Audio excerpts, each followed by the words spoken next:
with us this week is musician, composer, filmmaker, activist, NEAL FOX. NEAL, welcome.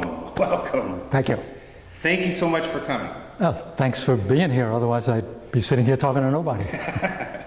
Okay, so some of our viewers know a little bit about you, but many do not. So, basics. Who the heck is NEAL FOX, and what are you about? About 6 foot. Who the hell is NEAL FOX? Well, that is something I've been trying to figure out for my entire life. I just love the arts, anything. Started out when I was 5 years old. I wanted to be a cartoonist, an animator. Switched that around 10 years old to being a musician. And played gigs from 14 years old on, you know, every kind of bar. Worked my way through college. Got 3 record contracts in the 70s, RCA, Polydor, and Columbia. And then got into the jingle business. I'm really scooting by here. Did hundreds of commercials, music for CBS, NBC.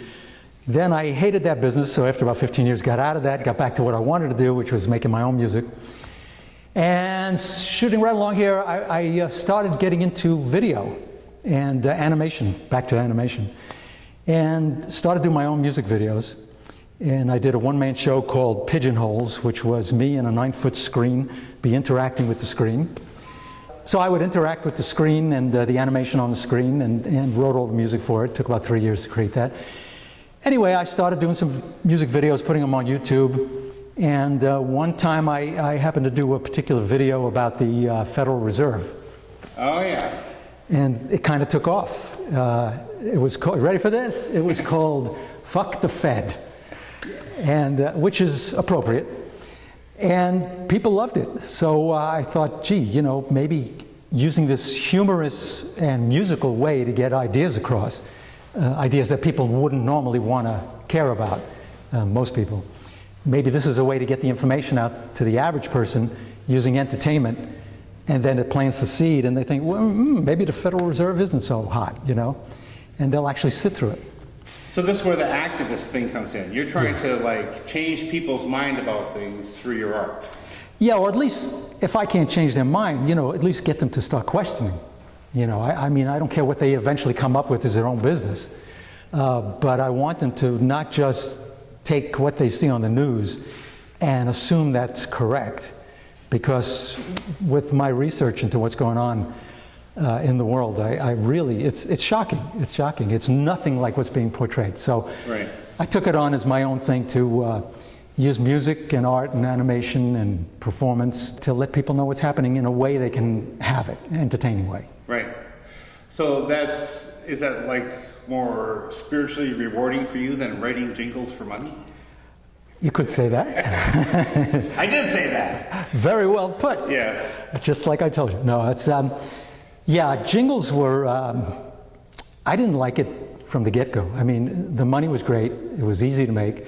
I had no life. You know, if NBC calls you at 5 o'clock on a Friday, they need something by Monday morning, you just drop everything you did that weekend, you know, and you got to do the jingle. Right. Well, for them, it wasn't a jingle, it was promotional music.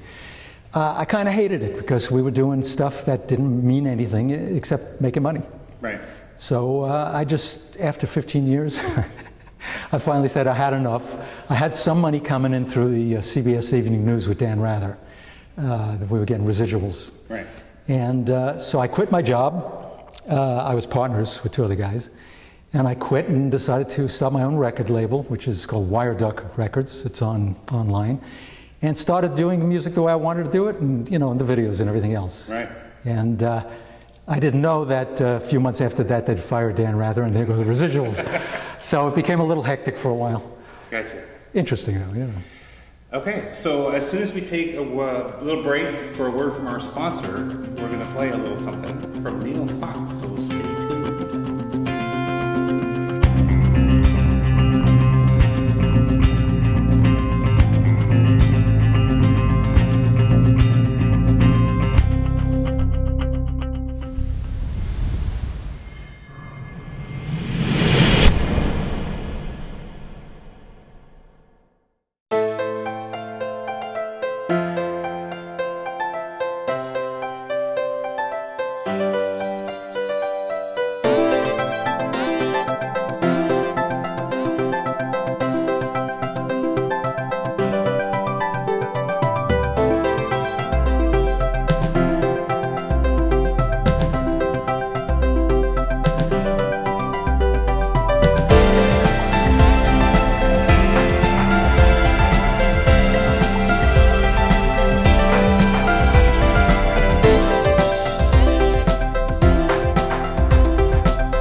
Tune in next Wednesday for photographer extraordinaire Donna Green.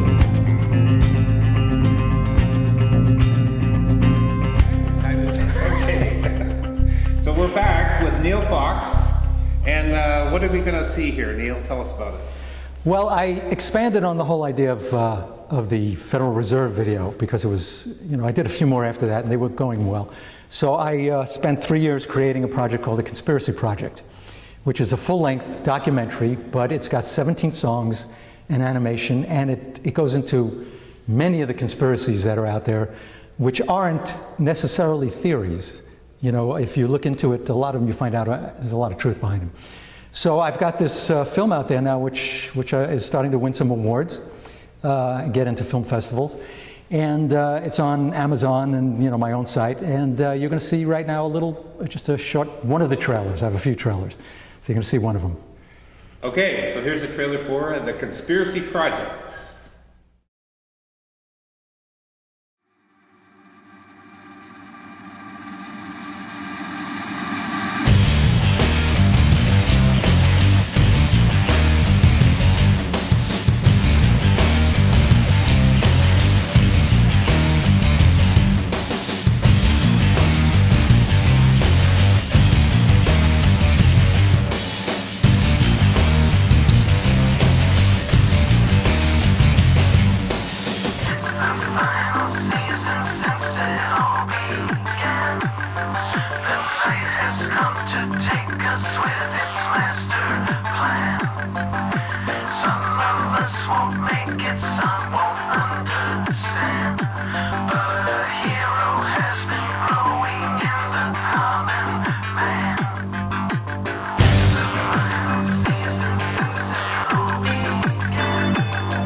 Whoa, that's amazing. Now, I've actually seen The Conspiracy Project in full from beginning to end, and I gotta tell the viewers, it's worth the time because it's just amazing. It's not just amazing music and art and filmmaking, but the concepts and the message are amazing. You're just saying that because it's true. Yeah. And congratulations on the Film Festival Awards. Thank you. So far. Keep that up. Good, yeah. So now we get to the advice portion. Let's say I'm a younger person, musician. Maybe I started playing in bars. How do I get from there to making a decent living as an artist? Forget about it. It ain't going to happen. Give it up now. Oh, that bad, huh? No. It's well, everything's different from when I started. When I was on Columbia and RCA and Polydor back in the 60s, I don't want to get too old. You had record companies that would nurture the artist. They'd take you in, they'd make you, you do an album on, well, they were putting up the money, you'd end up paying them back. But, and if the album didn't sell 1 million, they wouldn't just drop you.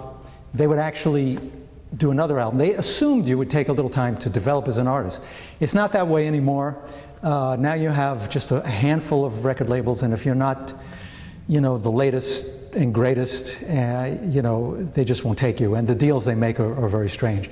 So most artists now are going independent. It's a lot more work, but you don't have to sell 1 million records to make a living. You could sell 10,000 and do very well. But I recommend playing live, which is something I want to start doing a lot more of. I do here and there, live gigs. But if you're going to try to sell music, now that there's so much music out there and there's so many people that are getting it for free, either with the consent of the artist or without it. So it's kind of hard to make money selling CDs, for instance, unless you're playing live. That's the best advice, and that's the kind of advice I'm going to take. Or if you can, try to get, if you're a songwriter and you do your own tracks in your own studio, which anybody could do now for, you know, next to nothing. Keep listening, keep A-Bing your stuff with other music so you get the best mix and the best construction. And then try to get to music supervisors, because if you could get your music in a hit film or a show, you can make some decent money that way. Gotcha. Other than that, wear a dress. Get some breast implants. Oh, please. Okay, Neil, thanks for coming. Thank you. Appreciate your time, and we'll see you next week.